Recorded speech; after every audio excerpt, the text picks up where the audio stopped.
amigos y amigas, hoy os vamos a presentar la ponencia del doctor Vicent Guillem, ponencia que, como decimos, expuso el pasado 25 de mayo en Estuve allí. El doctor Vicent Guillem, a pesar de haberse consolidado dentro del ámbito científico, se topó con una persona que cambió su vida y esta persona le dio información sobre el más allá, sobre la existencia misma y todos los detalles que conforman la realidad. El doctor Vicent Guillem también comentaros que si queréis ampliar la información, tenemos unas cuantas entrevistas con él en el canal Somos Alma. Que lo disfrutéis. Hola, buenas tardes y gracias por haber venido a estas jornadas. Primero de todo, pues agradecer a la organización, bueno, yo en particular he hablado con Bernardo, agradecerle a Bernardo que me haya invitado, agradecer a toda la organización, al centro, ¿no? A la Casa de Vacas, pues que ceda su espacio, a todos los ponentes que han venido a participar y a todos vosotros por venir, ¿no? Espero que la charla os resulte interesante y esté a la altura de todo lo que habéis escuchado hoy, que creo que es muy importante. Yo no he podido estar en las primeras, pero bueno, la última sí que he podido estar y me ha gustado mucho lo que he escuchado, sobre todo porque son experiencias vividas en primera persona y agradezco pues a la gente que las ha vivido que tenga la valentía de exponerlo, porque es muy importante. Bueno, mi charla se titula Amor, Evolución y Sentido de la Vida, porque vamos a hablar de eso. Y antes de empezar la charla me gustaría haceros unas preguntas, si no os importa. Son de sí o no, así que creo que simplemente tendréis que levantar la mano en uno de los casos. La primera pregunta sería, ¿quién de los que está, de los presentes, quiénes de los presentes creéis en la vida después de la muerte? Bueno, casi todos. No está mal. Eso ayuda. Segunda pregunta. ¿Quiénes de los que estáis aquí cree en la vida antes de la vida, es decir, en la reencarnación? Bueno, hay bastantes también. No tantos como en el otro caso. Y la tercera y última pregunta. ¿Quiénes de los que estáis aquí habéis encontrado vuestro sentido a la vida? Ah, esos son menos. Menos. Yo pensaba que por haber contestado sí a la primera y a la segunda, la tercera estaba por añadidura, pero voy a intentar convenceros de que sí, de que es así. Vamos a hablar, pues, por tanto, del sentido de la vida. Y para mí la vida no tiene sentido si no creemos en la inmortalidad del alma. Porque si la vida empezara con el nacimiento y terminara con la muerte del cuerpo físico, ¿de qué serviría tantos esfuerzos, tanto sufrimiento, tantas cosas que nos pasan en la vida que muchas veces uno se pregunta, ¿y esto por qué? Si todo terminara con la muerte del cuerpo físico, para mí nada tendría sentido. Nada tendría sentido. Lamentablemente estamos en una época donde se han sustituido las creencias religiosas por el materialismo. Algunos creen que eso es la ciencia. Mi opinión es que no. Mi opinión es que es una filosofía de vida que argumenta tener su base en la ciencia, pero para mí tiene su argumento en el nihilismo, en la negación de la vida espiritual. Y eso hace que muchas personas aunque los de aquí me hayáis dicho muchos que todavía no habéis encontrado sentido de la vida, pensad cuál es el sentido de la vida para las personas que no creen en la inmortalidad del alma. ¿Cuál puede ser su sentido? Seguramente en pasarlo lo mejor posible durante la vida, ¿no? Digamos, la búsqueda de la diversión, del placer, ser ricos, ser famosos, pasárselo lo mejor posible. Y aún así llegará un día en que la muerte sobrevendrá. Y si no lo hicieron antes, en ese momento se preguntarán, ¿y qué va a pasar cuando me muera? ¿Se va a acabar todo ahí? Como supuestamente creen. Qué triste es aceptar eso. Creo que el creer que la muerte es el final de todo hace que muchas personas nunca lleguen a ser felices en la vida.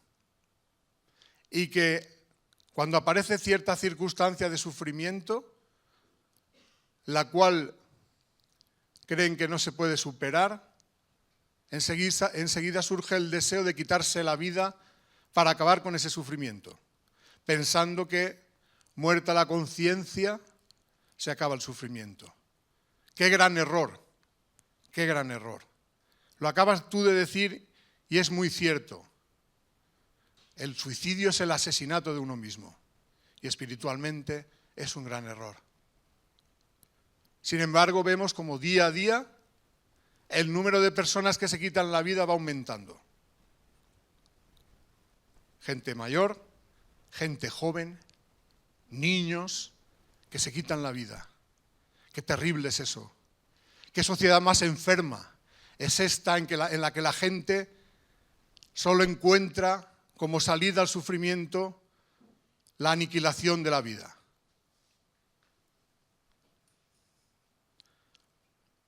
También me resulta muy penoso el observar que se considera el progreso de la humanidad el facilitar la muerte, ¿no?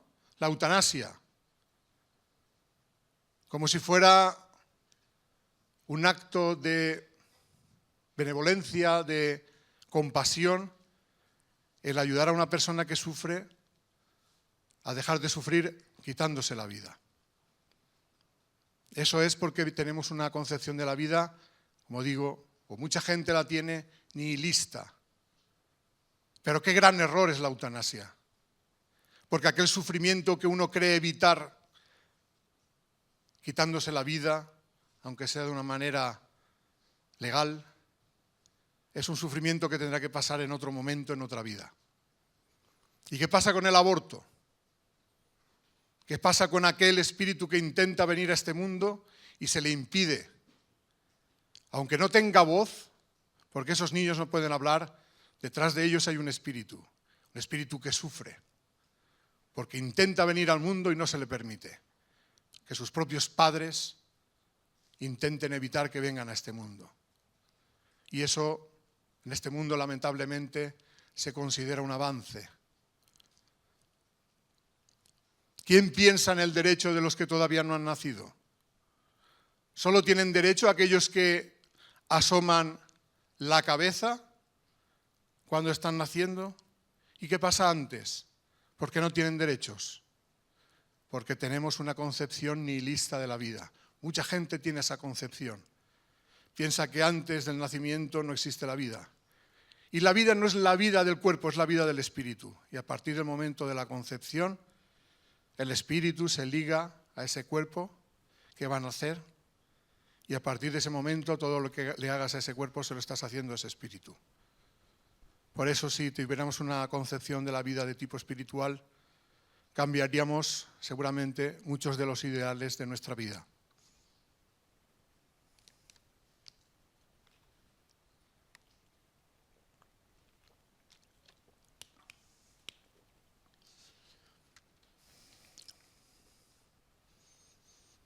El sentido de la vida. Os voy a contar un poco lo que ha sido mi búsqueda del sentido de la vida. Yo, como muchos de los que estáis aquí, por haber nacido en un país católico, pues fui educado en la religión católica. Y cuando eres pequeño, más o menos, con eso que te cuentan, crees que tiene un sentido, ¿no? Sin embargo, yo cuando iba a clase de religión y me decían que para salvarse después de la muerte tenías que creer en Jesús, ir a la iglesia todos los domingos, a la misa, me hacía esta pregunta. ¿Y qué pasa con las personas que viven en una isla que nunca han conocido a Jesús ni el cristianismo? ¿No se pueden salvar? Nunca han ido a misa porque no hay ninguna iglesia. ¿No se pueden salvar? Y cuando yo le hacía esa pregunta a la profesora, ella se quedaba pensando, ¿qué le digo a este niño? Porque yo le decía, ¿y si eres buena persona? Si eres buena persona, aunque no vayas a misa, aunque no sepas nada de Jesús, porque nadie te lo ha presentado nunca. Si eres buena persona, ¿qué pasa contigo cuando te mueres? ¿Te salvas o no te salvas? Y después de pensar, creo que un poco reflexionando con su propia conciencia, más que pensando en lo que dice el dogma de la Iglesia, me contestó, sí, se salva. Eso me dejó un poco más tranquilo.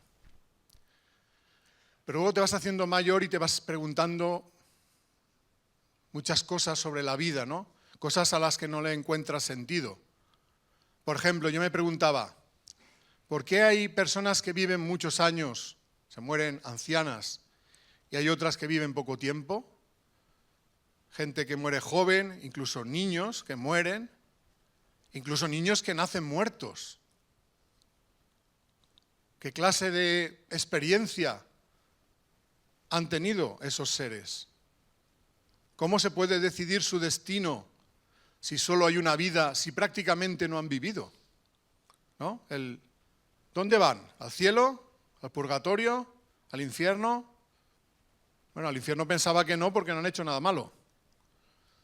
Pero tampoco han hecho nada bueno, quiero decir, no les ha dado tiempo a hacer nada.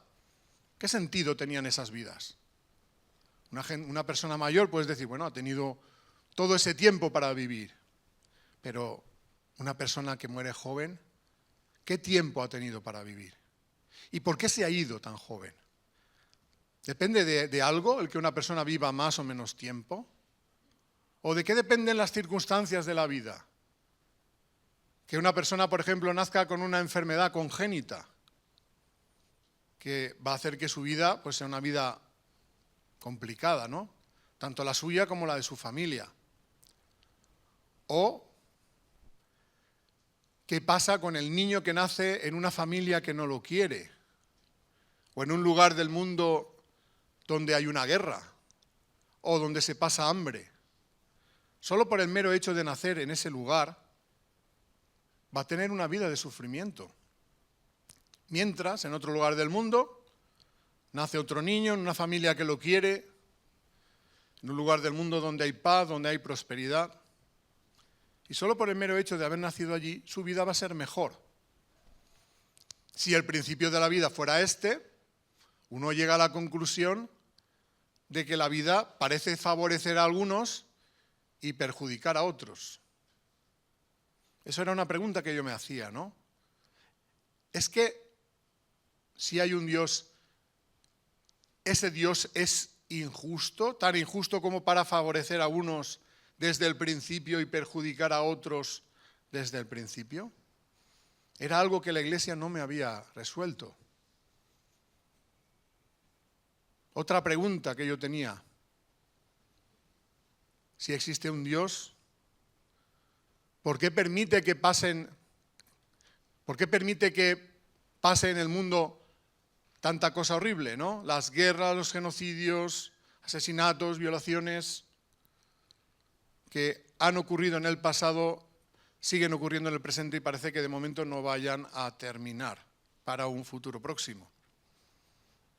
Algunas personas argumentan su ateísmo argumentando que si existiera un ser infinitamente amoroso y bondadoso y todopoderoso, de alguna manera intervendría para arreglar los males del mundo. Y como parece que eso no ocurre, pues llegan a la conclusión de que ese Dios no existe. Puedo entender ese argumento. Sin embargo, llegar a esa conclusión todavía responde menos a las preguntas que uno se hace sobre la vida, ¿no? Porque desde ese punto de vista no tiene que haber un porqué para nada. Si te pasa algo, cuestión de buena o mala suerte. Podía haberte no pasado. Le podía haber pasado al vecino, te ha pasado a ti. Pero no hay ningún motivo. No hay ningún motivo para que tengas una vida corta o larga, con circunstancias más o menos positivas, pruebas más o menos duras. Y cuando se acaba tu vida, desapareces. Claro, eso es muy duro de aceptar. Para mí, todavía esa explicación me era más insatisfactoria, ¿no? Insatisfactoria. Bueno, la cuestión es que fue pasando el tiempo. Tendría yo unos 20 años, más o menos. Estaba ya en la carrera. Y todas estas preguntas seguían apareciendo en mi mente sin que yo llegara a encontrar una solución. También las cosas que me iban pasando en la vida, pues hacían que en ese momento yo no tuviera mucha ilusión por nada, ¿no? Podríamos decir que estaba en una crisis existencial. Yo seguía yendo a estudiar, estaba estudiando la carrera de Ciencias Químicas, pero sin ningún aliciente, ¿no? Podríamos decir que lo hacía por responsabilidad, ¿no? Mis padres, personas humildes, pues que sus hijos pudieran ir a la universidad era un gran logro, ¿no? Entonces yo no quería defraudarles, ¿no? Me gustaba aprender, yo quería ser científico, quería dedicarme al estudio del cáncer, tenía esa ilusión, pero digamos que esa ilusión estaba apagada por esa falta de sentido para la vida. Incluso, pues, las relaciones personales de pareja que iba teniendo me resultaban insatisfactorias, digamos que coincidió también con una ruptura de pareja, con un sufrimiento emocional que luego también pasó también a ser un sufrimiento por diferentes enfermedades que en ese momento aparecieron, no eran graves pero sí eran dolorosas. Fui al médico, los médicos me daban medicamentos, aquello no mejoraba. Entonces, en ese estado de cosas, digamos de hastío de la vida y de diferentes problemas físicos, mi hermana me dijo, hay una persona aquí en el pueblo, una mujer, a la que acude la gente para que les atiendan sus dolencias. Lo que antes llamaban curanderas, ¿no? A ella no le gusta ese nombre, porque ella dice que nunca ha curado a nadie. Pero mi hermana me dijo que era gratis, que podía ir, que no se pagaba nada. Entonces pensé, bueno, pues si es gratis no tengo nada que perder. Como mucho no conseguiré nada, que es lo que ya tengo. Entonces yo acudí a casa de aquella mujer, atendía en su casa a la gente. Había bastante cola. Cuando me tocó a mí, pues yo le expliqué lo que me pasaba. Yo sobre todo acudí inicialmente por los problemas físicos. Tenía dolores, ¿no?, en diferentes lugares. Entonces le expliqué lo que me pasaba y entonces ella puso las manos donde yo tenía el dolor. Y entonces al poner ella las manos yo experimenté al muy poco tiempo, casi instantáneamente, un gran alivio. Entonces, claro, a mí aquello me impactó, ¿no? Porque no soy persona que se sugestione fácilmente y pude comprobar que efectivamente el dolor se aliviaba muy grandemente. Como tú comentabas antes, ¿no?, que estabas sufriendo mucho dolor y ya no querías vivir y es como que en ese momento te aliviaron, ¿no?, con energías y dejaste de sentir el dolor. Pues una cosa parecida, ¿no? Y entonces ella me dijo, me describía lo que ella veía de la enfermedad. Me decía, aquí tienes esto, lo otro, lo de más allá. Como si tuviera un escáner, ¿no?, que le permitiera ver a través de la piel. Y además me dijo, todos estos problemas que tú tienes, físicos, son de origen emocional. Y además me dijo cuáles eran esos problemas emocionales. Y lo que ella me dijo era cierto, pero yo no se lo había contado a nadie. Entonces para mí era muy impactante, ¿no? Que lo que tú dices es verdad, pero yo no se lo he dicho a nadie. ¿Cómo puedes tú saberlo? Si eso es un secreto que yo guardo en el fondo de mi corazón. Entonces ella me dijo, es que a mí me ayudan para ayudarte. Yo le pregunté, ¿quién te ayuda? Ella me dijo, los hermanos de luz, que era como llamaba ella los espíritus que le ayudaban. Claro, yo en aquel momento no sabía qué pensar de todo aquello, pero el hecho era que me había aliviado, que lo que decía sobre mi vida emocional era cierto y yo no se lo había dicho a nadie. Y además me dio una serie de consejos para ir mejorando tanto a nivel emocional como a nivel físico. Entonces, como me resultaban consejos muy razonables, pues empecé a ponerlos en práctica. Y eso hizo que poco a poco esas enfermedades físicas y emocionales se fueran yendo, ¿no? No fue una cosa de la noche a la mañana, pero sí que fue mejorando bastante, ¿no? Y yo seguía acudiendo allí, pero yo ya cuando acudía ya no era principalmente por el tema de la enfermedad física, sino porque yo tenía la curiosidad de saber qué les decían esos hermanos de luz sobre las preguntas que yo tenía sobre el sentido de la vida. Y bueno, yo voy a preguntar, si es que no he respondido todavía a mis preguntas, voy a preguntar aquí a ver si saben algo. Bueno, primero he de matizar que aquella mujer, aquella curandera, entre comillas, hoy en día es mi mujer, es Juani, que está aquí conmigo, con nosotros. Y aparte de que en aquel momento, bueno, la quiero con toda mi alma, pero aparte de que la quiero con toda mi alma, para mí fue la persona que me quitó la venda que llevaba en los ojos. Creo que la venda que llevamos todos en los ojos, para empezar a entender el porqué de la vida. Entonces yo seguía acudiendo allí, pero entonces ya era para preguntarle cuál es el sentido de la vida. Y fue en ese momento donde yo empecé a tener las respuestas que me eran satisfactorias interiormente. Empezaba a tener coherencia. Esas respuestas tenían coherencia y empezaban a explicarme aquello que nadie me había explicado, ni en la iglesia ni en la facultad. Una persona sin estudios, pero con una sabiduría tremenda. Ella me decía, no, yo te digo lo que me dicen. Bueno, sí, una parte te lo dicen y otra lo sabes tú. Esa es la mediumnidad. Bueno, la cuestión es que ella me dijo, tú también puedes poner las manos, puedes pasar energías, esto que yo he hecho al pasarte energías, tú también puedes practicar, y empecé a practicar el pase de energías, ahora se le conoce como Reiki, ha tenido muchos nombres a lo largo de la historia,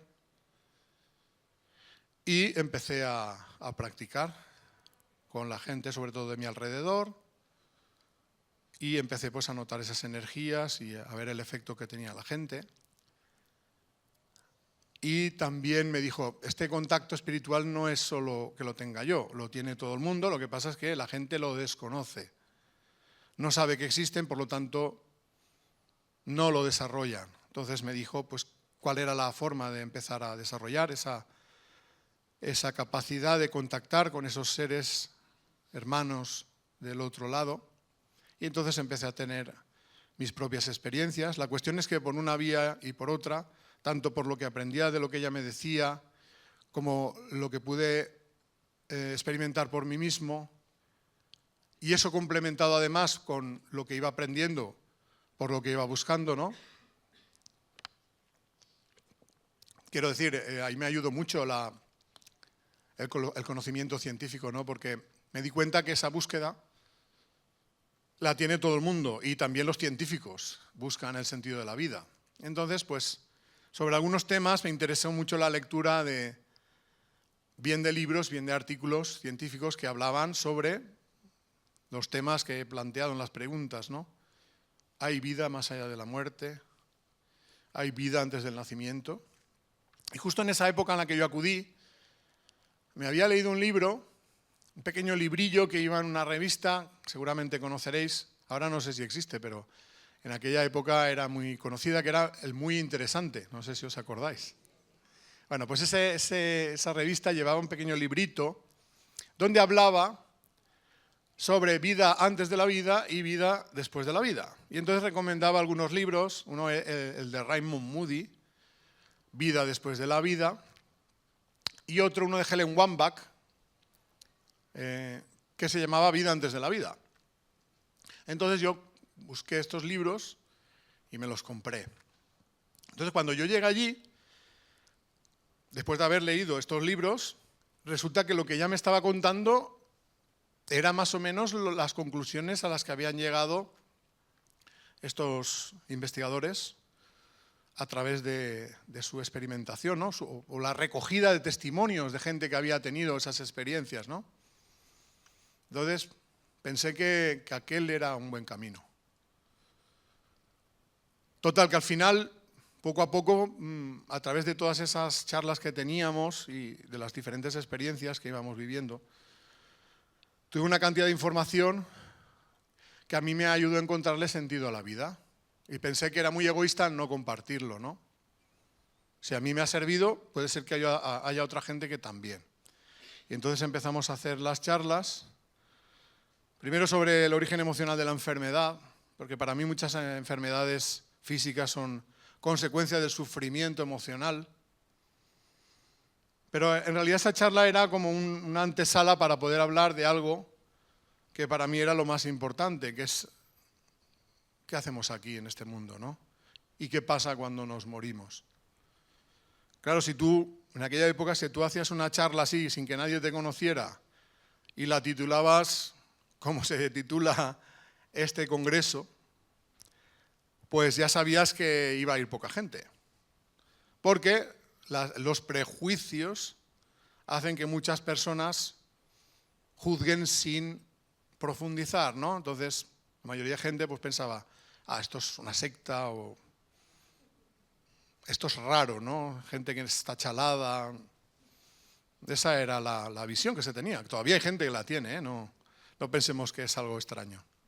Bueno, la cuestión es que yo pensé, bueno, poco a poco yo también saqué el doctorado, seguí estudiando, bueno, trabajando en la investigación en cáncer. Entonces, claro, yo pensaba, en realidad todo esto, digamos que este currículum de investigación en ciencia y empezar hablando de la enfermedad es algo que te abre puertas para poder hablar de ciertos temas que, como digo, si hubiera otra persona diciendo lo mismo, nadie se pararía a escuchar, ¿no? Y entonces, pues empezamos a hablar sobre qué pasa cuando nos morimos y cuál es el sentido de la vida. Y luego ya directamente, cuando fue pasando el tiempo y ya fue más fácil hablar de todo esto, ya más o menos la gente sabe de qué vas a hablar, pues ya no hacía falta esa charla. Primero porque ya se había extendido mucho de lo que hablaba esa charla, y segundo porque ahora ya no necesitábamos entrar por ahí para hablar del sentido de la vida. Y entonces ya empezamos a hacer charlas sobre ya los contenidos de mis dos libros, Las leyes espirituales y La ley del amor. Es más o menos el contenido de la charla de hoy, ¿no? Entonces, un poco por ir ya al grano y no consumir más tiempo en los preámbulos, voy a intentar resumir, ¿no?, cuál es para mí el sentido de la vida y qué importancia tiene la inmortalidad del alma, la creencia en la reencarnación. Porque realmente no tiene sentido, si la vida terminara en algún momento, nada tendría sentido. Mi opinión es que todos nosotros somos iguales. Somos creados iguales, sin ninguna preferencia por nadie. Somos creados ignorantes, como una semilla espiritual, ignorante de todo, pero con la potencialidad de aprenderlo todo. Como una semilla de una planta. Tú la ves súper pequeñita, la semilla de una secuoya. Sabes que esa semilla, si es bien cuidada, ¿no?, con el tiempo se acabará convirtiendo en un árbol gigantesco. Y todas esas capacidades en potencia están en la semilla. Pues de la misma manera nosotros somos creados como semillas espirituales, ignorantes de todo, pero con la potencialidad de aprenderlo todo. ¿Y cómo se desarrolla esa semilla espiritual? Experimentando la vida en todas sus facetas. Ese principio espiritual necesita venir al mundo material para experimentar. Y va experimentando la vida desde las formas más primitivas a las más avanzadas. Se irá ligando a las formas de vida material y de esa manera irá aprendiendo. Cuando ese principio espiritual ha aprendido lo suficiente como para tener conciencia de su propia existencia y libre albedrío, es decir, voluntad para decidir por sí mismo, comenzaría la fase humana de la evolución. Más allá de la fase humana hay más etapas. No pensemos que es la que está en el escalón final. Hay más etapas en la evolución. No vamos a entrar en eso, pero digamos que la idea es que ese principio espiritual, poco a poco, a raíz de ir experimentando, aprendiendo, tomando decisiones, acertando, equivocándose, vaya evolucionando, vaya aumentando su inteligencia, pero sobre todo su sabiduría. Y para mí la sabiduría es el aprendizaje de los sentimientos. Es decir, el principal objetivo de la evolución es el aprendizaje del amor. Y esto en una vida física no da tiempo a aprenderlo. Necesitamos mucho tiempo. Por lo tanto, necesitamos que ese principio espiritual, aunque tiene un principio, no tenga un final. Porque si al final de todo el esfuerzo del espíritu por avanzar, aprender, evolucionar, al final acabará muriendo, ¿de qué serviría? Por lo tanto, el espíritu no puede morir nunca. Es inmortal. Lo único que muere es el cuerpo. Y el gran error de los seres humanos es creer que la muerte del cuerpo es la muerte del espíritu. Porque no es así.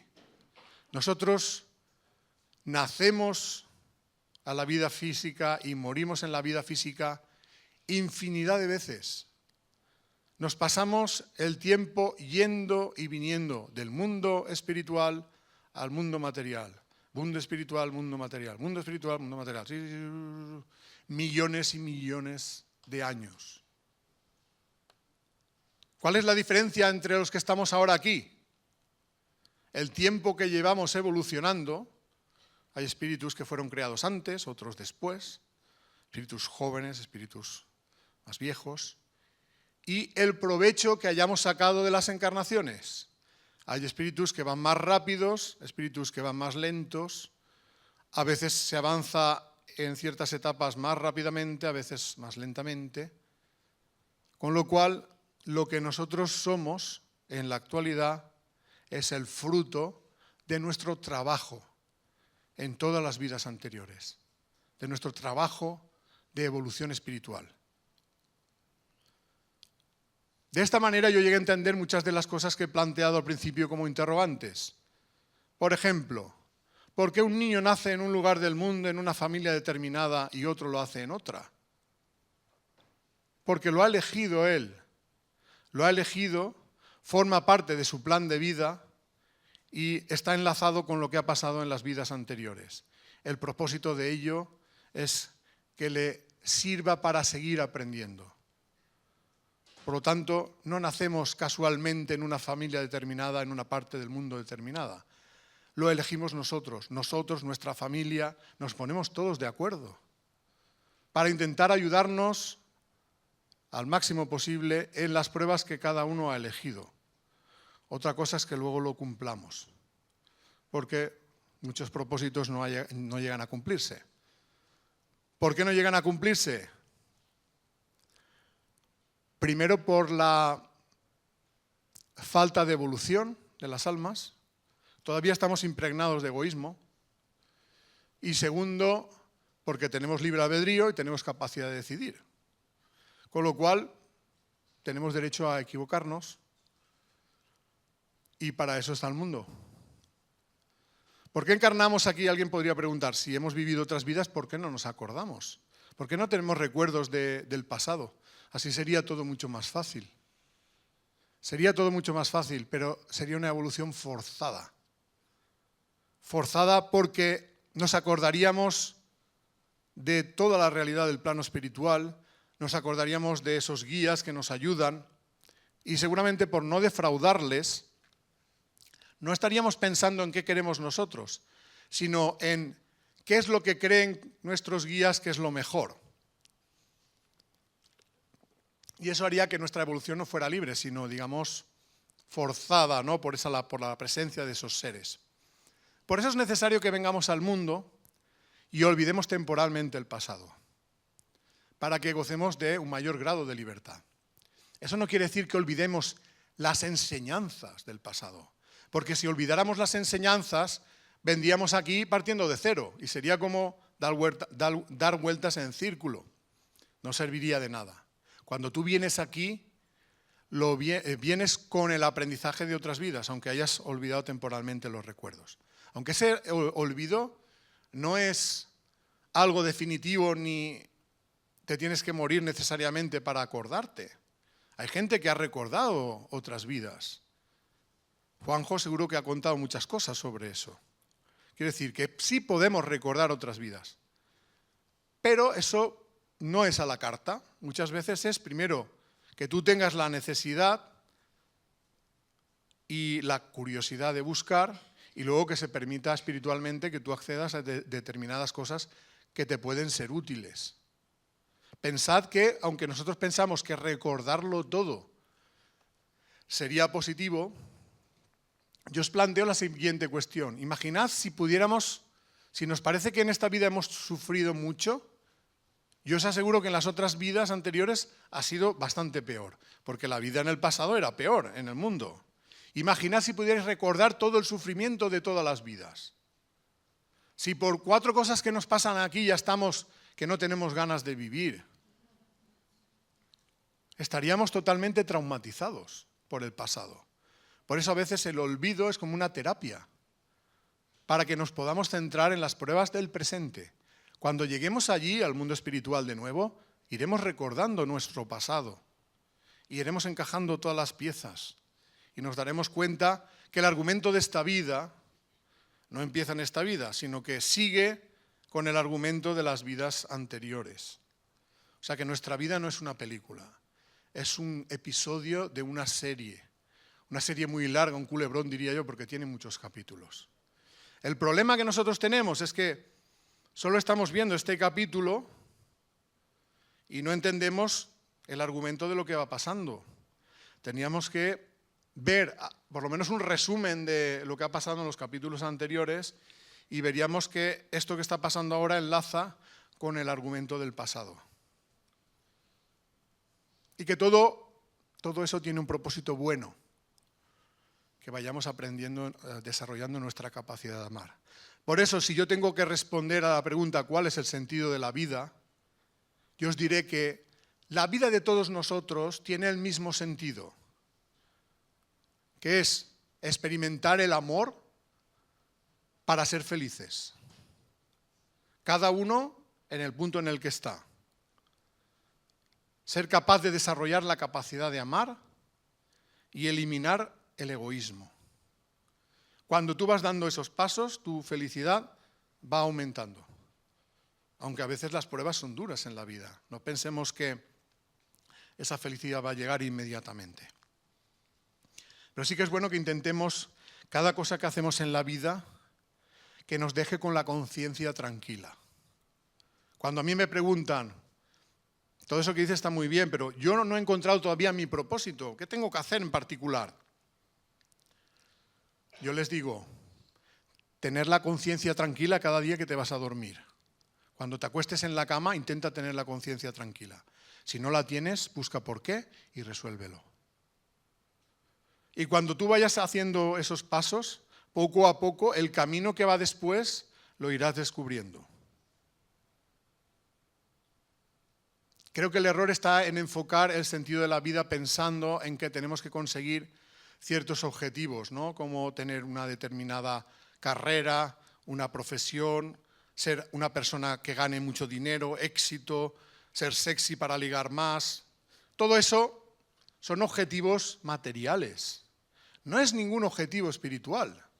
Los objetivos espirituales tienen que ver con el desarrollo de los sentimientos, el amor, el desarrollo de las virtudes. Por ejemplo, la empatía, una gran virtud. La humildad, otra gran virtud, de la cual escasea mucho en este mundo. El mundo está enfermo de vanidad. ¿Qué es la vanidad? El afán de protagonismo. La persona que cree que para ser feliz tiene que ser el centro de atención, ser rica, ser famosa, satisfacer todos sus caprichos y sus deseos.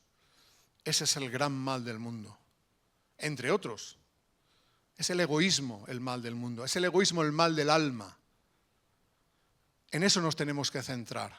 Mirémonos interiormente y reconozcamos cómo somos con nuestras virtudes y nuestros defectos. No tiene nada de malo reconocer los defectos, todos tenemos. Por eso estamos aquí. Reconozcamos los defectos y empecemos a mejorarlos.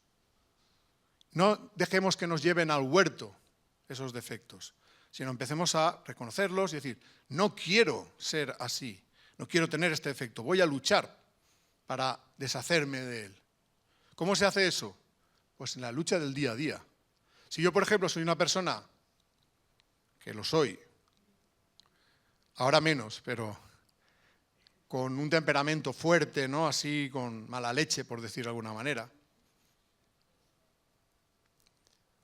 y no lo quiero reconocer, pues ¿qué pasará? Pues que cada vez que aparezca una situación que no me cuadre, pues me pondré de mala leche y esa mala leche podrá hacer que le conteste mal a la gente y que haga daño a las personas, incluso a personas que quiero. ¿Cómo se puede vencer eso? Primero reconocer que tengo ese problema y luego intentar que no me lleve al huerto. Quiero decir, me entra la mala leche, oye, pues le pego al cojín, por decirlo de alguna manera. Voy a tratar de no perjudicar a nadie. Voy a intentar calmarme y si tengo que decir algo, hacerlo de manera sosegada, sin herir a nadie. Y si he herido a alguien, reconocerlo y empezar a pedir disculpas y a reparar el daño que he hecho. Y si vas haciendo eso poco a poco, pues día a día ese defecto irá a menos. Hasta el punto de que habrá personas que digan, ay, pues nunca te había notado que tenías mala leche.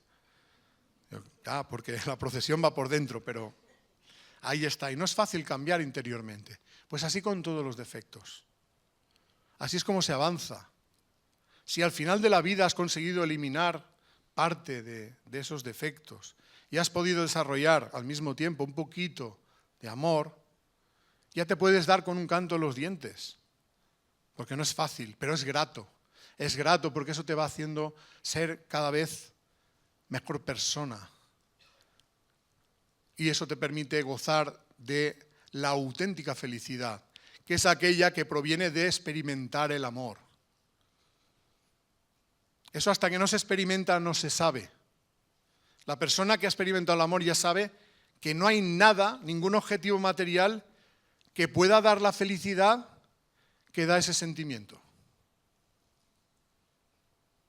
Saber eso, llegar a encontrar eso, es un gran logro en la vida.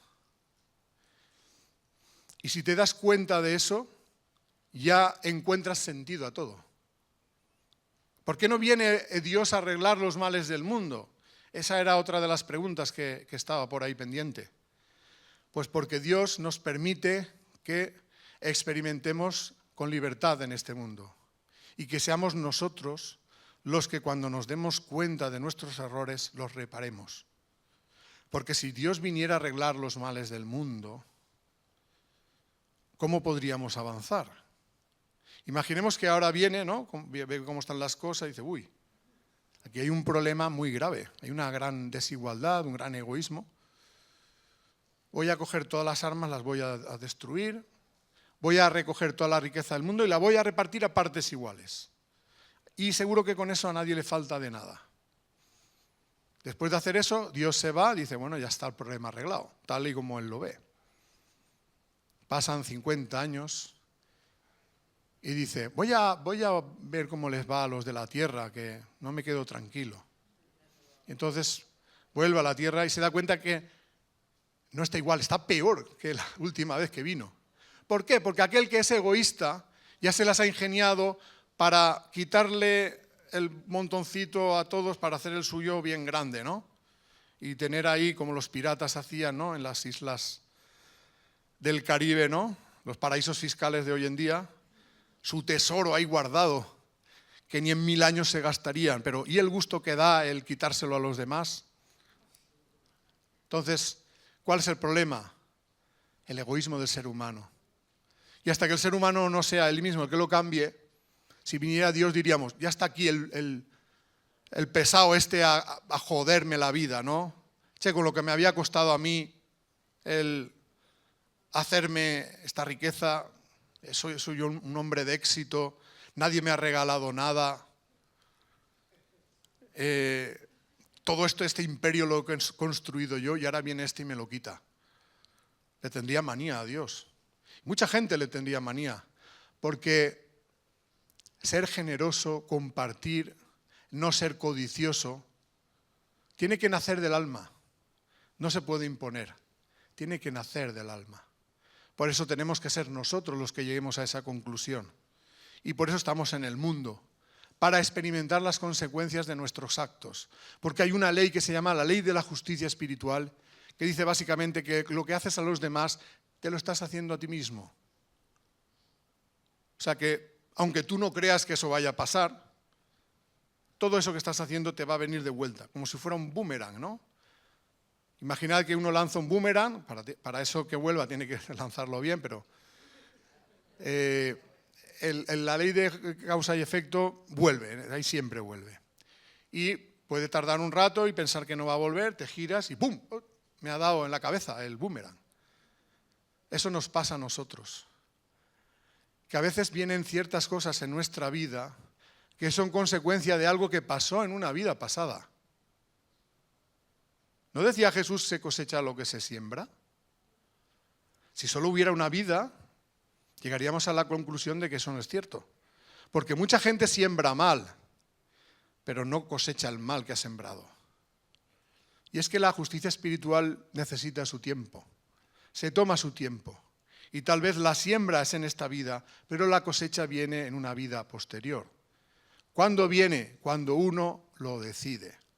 Esa es la ley del libre albedrío. Cuando uno lo decide. ¿Y cuándo uno lo decide? Cuando se da cuenta de sus errores y quiere cambiar, quiere evolucionar. Y esas son las causas de las cosas que pasan en el mundo. Es la suma del egoísmo de la gente que estamos aquí, de nuestro egoísmo actual y del egoísmo del pasado. Porque hay buena gente que le pasan cosas malas. ¿Por qué pasa eso? Tal vez esa persona ya es buena y ha cambiado, pero todavía tiene que resolver el mal del pasado.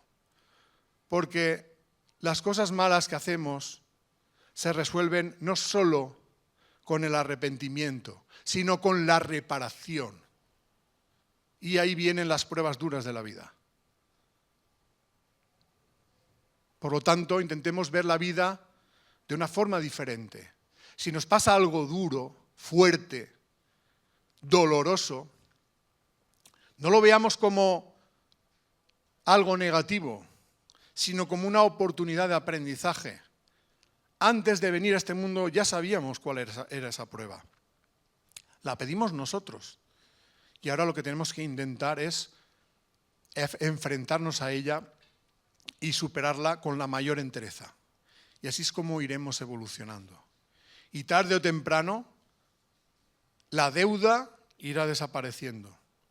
Ya no quedará deuda que haga sufrir al ser humano. Cuando el egoísmo del ser humano disminuya lo suficiente, el mundo ya no será un valle de lágrimas, sino un lugar maravilloso donde vivir. ¿Qué es lo que lo hará maravilloso? La suma del amor de las personas que estamos en el mundo. Porque ya nos daremos cuenta de que no somos enemigos, no somos rivales, no somos competidores, sino que somos hermanos. Somos hermanos. Cuando una persona empieza a desarrollar la empatía, le preocupará tanto la felicidad del otro como su propia felicidad. Y ya no querrá dañarlo. Intentará no dañarlo. Intentará ayudarle en la medida de sus posibilidades. O por lo menos no perjudicarlo con el egoísmo. Pues esas son las cosas que os quería decir. Primera pregunta. ¿Existe vida después de la muerte? Rotundamente, sí. Sí existe vida. La vida continúa más allá de la muerte, porque lo único que muere es el cuerpo. Nos despojamos del cuerpo, nosotros, el alma, el espíritu, la conciencia, llamadle como queráis.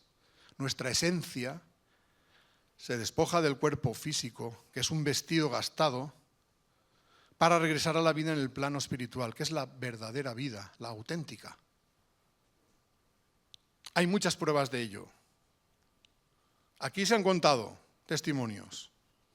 Tengámoslos en cuenta. Hay multitud de investigación científica en este campo.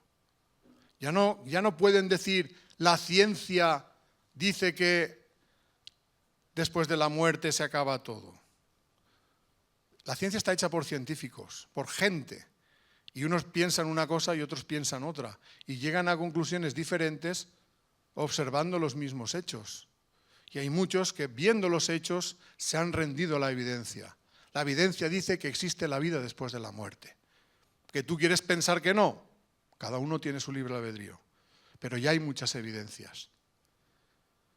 La segunda pregunta. ¿Existe la reencarnación? Rotundamente sí. Existe la vida antes de esta vida. Vivimos muchas vidas. En realidad vivimos una, la del espíritu. Y el espíritu lo que hace es, pasa un tiempo aquí, pasa un tiempo en el mundo espiritual. Después de estar ahí un tiempo, vuelve otra vez aquí. Una encarnación. Vuelve a hacer eso, 2 encarnaciones. Así, 3, 4, 5, 6, 7, 8, 1.000 millones, 200.000 millones. Así, yendo y viniendo, vamos aprendiendo de un lado y del otro. Solo hay una vida, la del espíritu, pero hay múltiples vidas físicas que llamamos reencarnación. También hay muchas evidencias de eso. Y a la tercera pregunta, ¿cuál es el sentido de la vida? Para mí la respuesta es ser feliz, buscar la felicidad a través de experimentar el amor, cada uno con las pruebas que ha elegido. Si conseguimos eso, ser un poco mejores espiritualmente, más amorosos y menos egoístas, ya estamos cumpliendo el objetivo para esta vida. Y luego ya los objetivos concretos ya los iremos descubriendo a medida que vamos haciendo el camino. Como el que va subiendo la montaña, a medida que va subiendo, va viendo mejor la perspectiva, ¿no? Y a lo mejor al principio solo veía árboles, pero si se sube después de una colina y contempla, ya ve pues todo el bosque, ¿no? Pues así le pasa al espíritu, cuando más va avanzando, más profundidad tiene a la hora de vislumbrar cuál es su destino o cuál es su objetivo en la vida. Pero para mí, como digo, la guía es la conciencia, porque la conciencia es la que nos dice lo que está bien y lo que está mal. La conciencia refleja nuestro avance, pero también es una forma de comunicarse con nuestros guías. A veces nuestros guías nos dan intuiciones a través de la voz de la conciencia. Nos ayudan cuando nosotros no sabemos por dónde ir. Hagamos caso de la voz de la conciencia y seguramente nos irá mejor.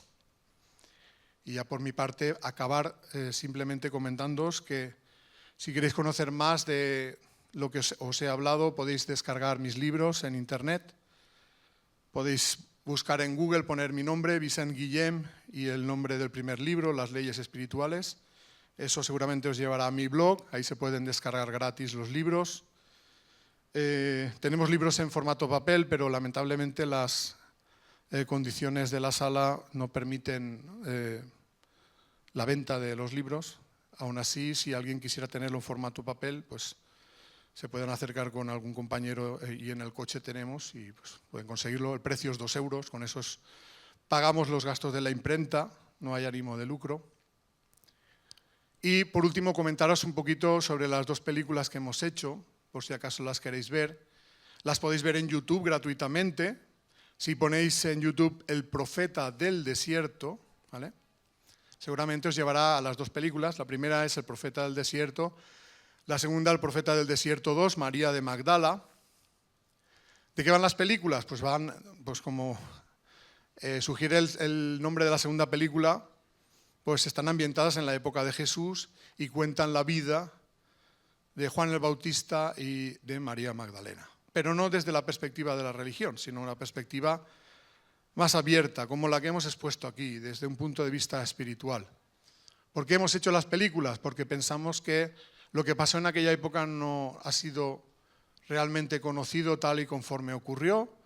Pensamos que ocurrió, aunque había algunas cosas que sí que eran así, otras se han perdido, otras se han malinterpretado, con o sin intención, y pensamos que es importante saber que el conocimiento espiritual siempre ha sido divulgado, no solo en esta época, en todas las épocas. Lo que pasa es que luego el egoísmo del ser humano lo ha ido estropeando, ¿no?, por decir de alguna manera. Entonces, si esta noche tenéis ganas de verla, si no la conocéis, El profeta del desierto 2, María de Magdala, es la última. La primera se estrenó en 2018, perdón. Lleva unas 2 millones de visualizaciones en español y 1.900.000 en portugués, porque se dobló a portugués.